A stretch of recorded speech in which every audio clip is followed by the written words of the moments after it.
And we have returned. We're in the final segment of today's show. I know I haven't given the number out much, and I think, we're just going to close the phone lines because what we have, we're just kind of getting started.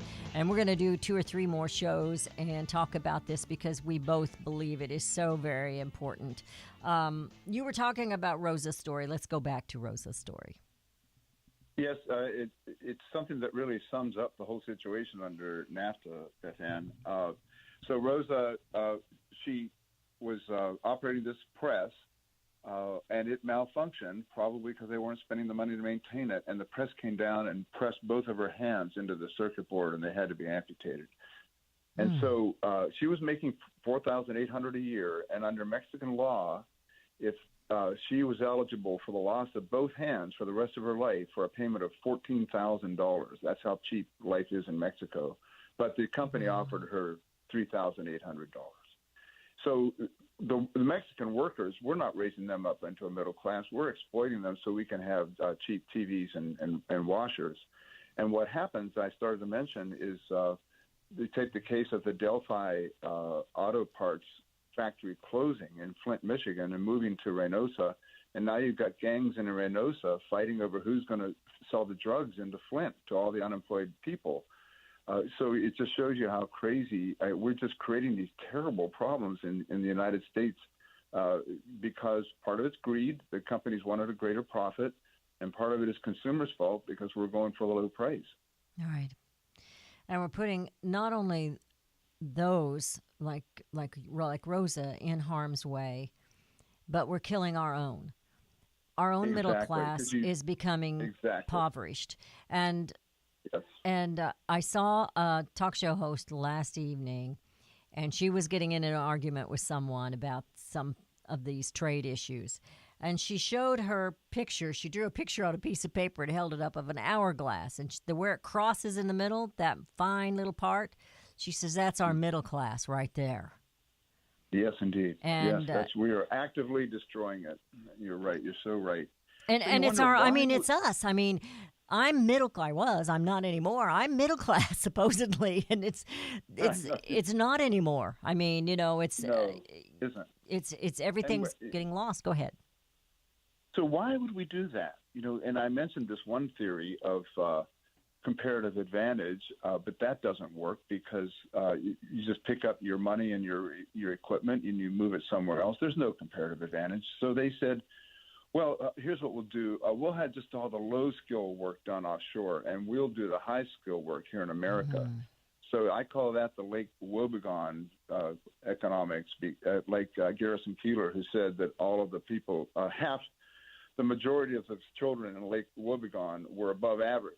The fact is, half of Americans are below average. We need these jobs. We can't be just saying, oh, we're all going to do the high-skill jobs. And besides, those other countries won't go along with that. Well, and now we're even going beyond that.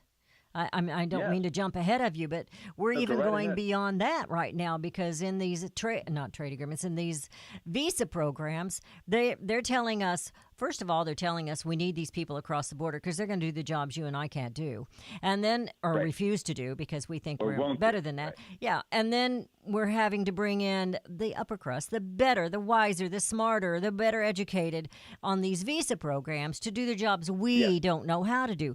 Well, we're spending an awful lot on education around this country.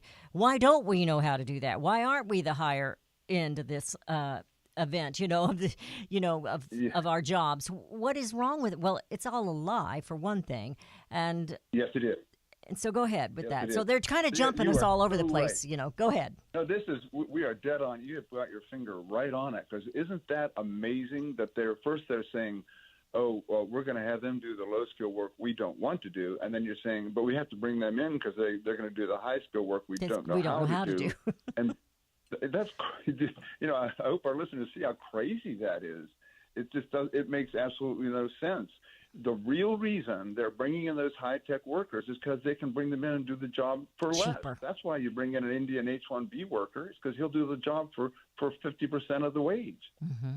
And we need to not be fooled. And he's running for senator right now in Texas, and I think he's backed off on this, but for a time. But he actually presented a bill, which was the HB1, and it was going to increase legal immigration by 500%.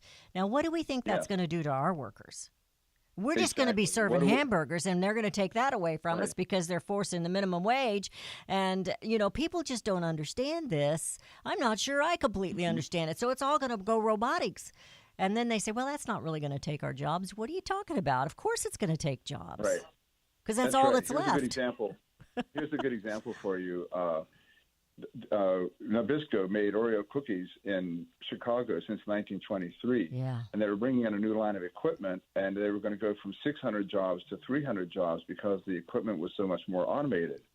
So, yes, automation's a problem. But you know what? The 300 jobs, they weren't in Chicago. They decided to move the whole plant to Mexico.